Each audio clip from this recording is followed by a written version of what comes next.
नमस्कार, मैं डॉक्टर शैलेंद्र धवन। कायाकल्प ग्लोबल में आपका बहुत बहुत स्वागत है।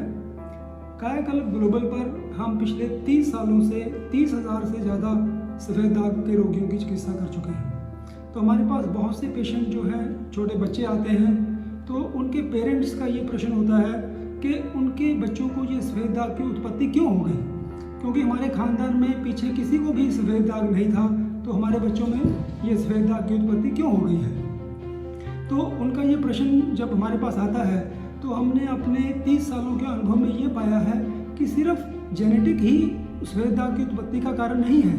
सफ़ेद दाग की उत्पत्ति सिर्फ 2% लोगों में, 100 में से 2% लोगों में ऐसे पेशेंट्स होते हैं जिनमें के परिवार में अगर सफ़ेद दाग है तो बच्चों में सफ़ेद दाग आएगा।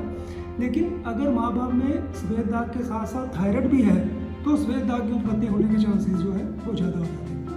इसके अलावा हमने नोट किया है कि अगर पेशेंट मिथ्या आहार विहार करता है, आयुर्वेद में जो मुख्य कारण लिखा गया है मिथ्या आहार विहार, उसमें क्या है कि दूध के साथ मूली, अचार, नींबू, खट्टा, इनका इकट्ठा सेवन करने से सफ़ेद दाग की उत्पत्ति होती है। कॉन्स्टिपेशन के रहने से, अधिक मात्रा में तनाव करने से, बचपन में अधिक मात्रा में अंग्रेज़ी दवाई किसी और कारण से खाने की वजह से, B12 की डेफिशिएंसी से, कॉपर की डेफिशिएंसी से, और ये लाइफस्टाइल डिजीज़ भी है। जैसे बच्चे आजकल हम नोट कर रहे हैं कि बहुत लेट तक सोते हैं, लेट उठते हैं, ऐसे कारणों से भी सफ़ेद दाग जो है वो पैदा होते हैं। आज हम आपको एक पेशेंट की जर्नी दिखाना चाहेंगे। ये पेशेंट बिहार से हैं, ये हमारे साथ जुड़े थे। इनका आप देखें कि जब ये आए थे तो इनका आप ये देखें कि चेहरे पर ये सफ़ेद दाग पूरी तरह फैल चुका है और ये शरीर पर भी रोग इसी तरह इनका बड़ा हुआ था। हमने इनकी जब ये ट्रीटमेंट शुरू करी, इंटीग्रेटेड ट्रीटमेंट हमने इनका स्टार्ट किया, मॉडर्न साइंस और आयुर्वेद के कॉम्बिनेशन से ट्रीटमेंट स्टार्ट किया।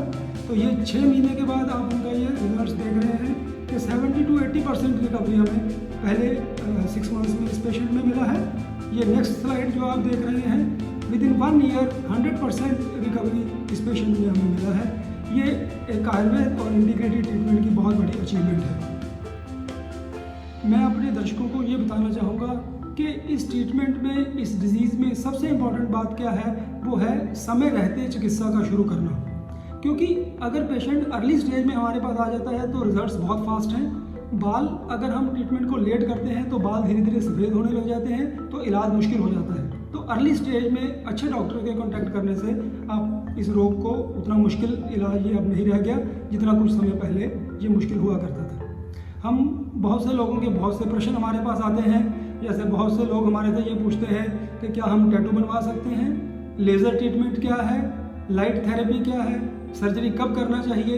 इन सभी प्रश्न के ऊपर हम एक शॉर्ट वीडियोस अब बनाने जा रहे हैं। तो आप हमारे चैनल को सब्सक्राइब करें और इस वीडियो को शेयर करेंगे तो ज़्यादा लोगों तक ये इन्फॉर्मेशन पहुंच सकेगा। नमस्कार।